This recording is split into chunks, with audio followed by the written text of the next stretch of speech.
Les Gabonais sont massivement sortis voter dans le calme ce samedi pour l'élection présidentielle. Les deux principaux challengers ont affiché leur sérénité, leurs propos à suivre dans ce journal.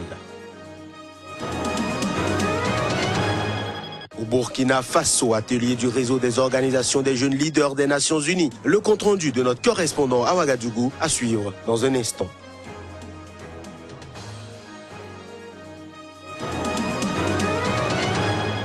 Enfin, au Cameroun, Hugo Broos, l'entraîneur des Lions indomptables, a rendu public la liste des 23 joueurs présélectionnés en vue du dernier tour qualificatif de la CAN Gabon 2017.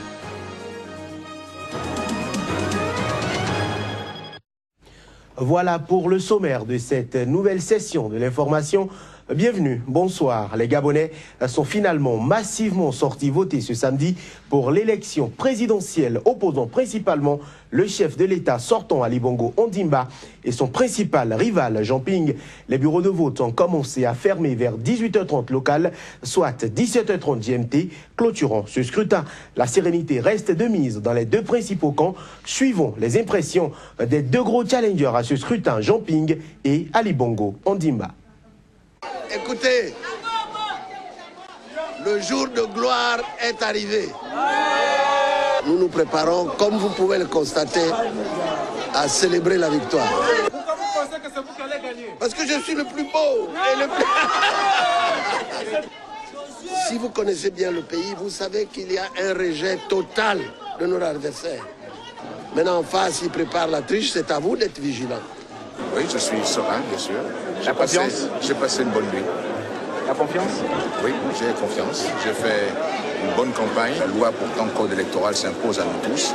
Et pour la plus grande garantie, nous avons aussi invité beaucoup d'observateurs. Il y en a beaucoup plus. Il y en a plus de 1000 à l'heure actuelle sur le territoire. Donc, il faut dire que nous voulons être accompagnés, être sûrs que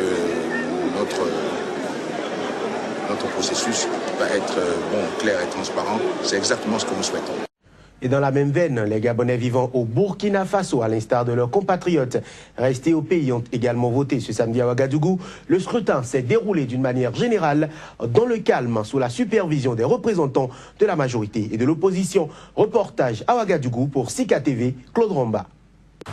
C'est à l'ENAREF, École nationale des régies financières, que les Gabonais vivant au Burkina Faso se sont rendus à l'unique bureau de vote en ce samedi pluvieux. C'est au compte-gouttes qu'ils viennent accomplir le devoir citoyen. Tout est mis en œuvre pour que le scrutin se déroule dans des meilleures conditions. Hormis la pluie, je peux dire que tout se passe pour le mieux. Tout est respecté à la règle. Tu peux récupérer ta carte du lecteur le jour même et accomplir ton devoir civique. Le bureau est constitué de telle sorte qu'il y ait un vice-président opposition, un vice-président majorité et également des assesseurs opposition et des assesseurs majorité. Et les représentants des candidats également peuvent être dans la salle, mais sauf qu'ils n'interviennent pas dans l'opération de vote. Ils sont juste là en tant qu'observateurs. Un vote qui se déroule dans un climat relativement calme, en présence des représentants des candidats de l'opposition et de la majorité. Il faut rappeler que 72 électeurs sont inscrits sur la liste électorale sur une population estimée à près de 300 Gabonais vivant au Burkina Faso. On est en âge de voter. Il faut se prévaloir en principe de ce droit. On a le droit de vote. Et si ce vote, on l'a fait, qu'on peut le défendre. Le défendre, c'est quoi? Il y a des dispositions légales qui nous permettent de rester jusqu'au dépouillement des résultats. Donc on sera là, on a voté maintenant, mais on sera jusqu'à ce que le vote termine pour protéger notre vote. Selon que le bureau de vote est ouvert depuis 6 heures locales pour se refermer à 18 heures. On reste au Burkina Faso où le réseau des organisations des jeunes leaders des Nations Unies pour l'atteinte des objectifs du développement durable, section du Burkina Faso, a organisé un atelier ce vendredi à Ouagadougou. Objectif, faire la restitution des rencontres internationales auxquelles le réseau a participé, mais également occasion pour les participants de demander au président du Faso d'être le porte-parole pour l'appel de la jeunesse africaine à la tribune des Nations Unies. Les précisions toujours avec notre correspondant Claude Romba. Suite à sa participation à des rencontres internationales, dont le sommet panafricain des jeunes leaders des Nations Unies, tenu du 4 au 6 mai 2016 à Libreville au Gabon, la réunion de haut niveau sur le VIH-Sida à New York du 8 au 10 juin 2016 et le symposium international sur les dividendes démographiques et de développement de l'Afrique le 20 juin 2016, le réseau des organisations des jeunes leaders des Nations Unies pour l'atteinte des objectifs du développement durable, Orojanul ODD-BF, a partagé ses connaissances acquises avec les jeunes du Burkina. Un atelier qui a été présidé par le ministre de la Jeunesse, de la Formation et de l'Insertion professionnelle, Jean-Claude Bouda, occasion pour les participants de formuler un appel présidentiel pour la capture du dividende démographique qu'ils ont remis au ministre en charge de la jeunesse. Lui, à son tour, se chargera de le transmettre au président du Faso afin qu'il conjugue les recommandations de cet appel aux mesures qu'il a déjà engagées en faveur de la jeunesse et qu'il porte au niveau des instances internationales et plus spécifiquement à la prochaine rencontre des Nations Unies. Les appréhensions des jeunes sont claires, c'est que les ODD ne soient pas une affaire seulement des élites, des dirigeants, mais que les ODD intègrent de façon systématique et véritable la participation des jeunes. L'Eurojanul ODD-BF a encore son président préparé un colloque international de haut niveau avec les sommités internationales, les leaders africains et les chefs d'État africains pour réitérer la volonté de la jeunesse africaine de se faire entendre et traduire leur gratitude au président du Faso, Roch-Marc Christian Kaboré, pour être le porte-parole de la jeunesse africaine devant la tribune des Nations Unies pour l'atteinte des objectifs du développement durable.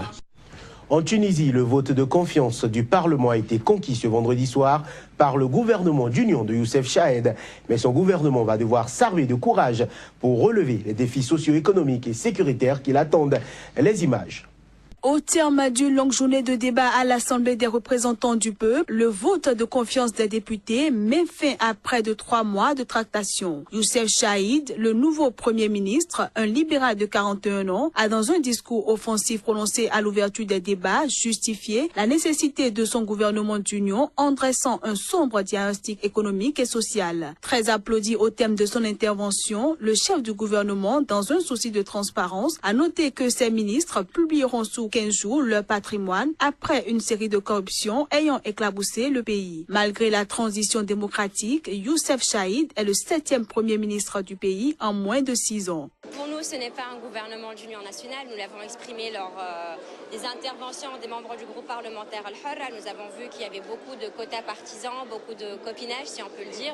Mais aujourd'hui, vu la situation critique du pays, nous espérons et nous ferons en sorte, par la pression que nous représentons au sein de ce Parlement-là, à ce que ce soit vraiment un gouvernement de travail et un gouvernement autour duquel il y aura une union nationale. Selon le porte-parole de l'Assemblée, Hassen Fatali, les ministres prêteront serment ce samedi. La passation de service entre l'ex-premier ministre Habib Essid et son successeur est prévue pour lundi prochain. Notons que ces dispositions devront permettre d'améliorer le cadre de vie des Tunisiens. À cet effet, les premières élections municipales de l'après-révolution se tiendront dans les meilleurs délais. La date de mars 2017 avait un temps été évoqué, mais ce délai a récemment été jugé impossible à tenir dans l'attente de l'adoption de la loi électorale.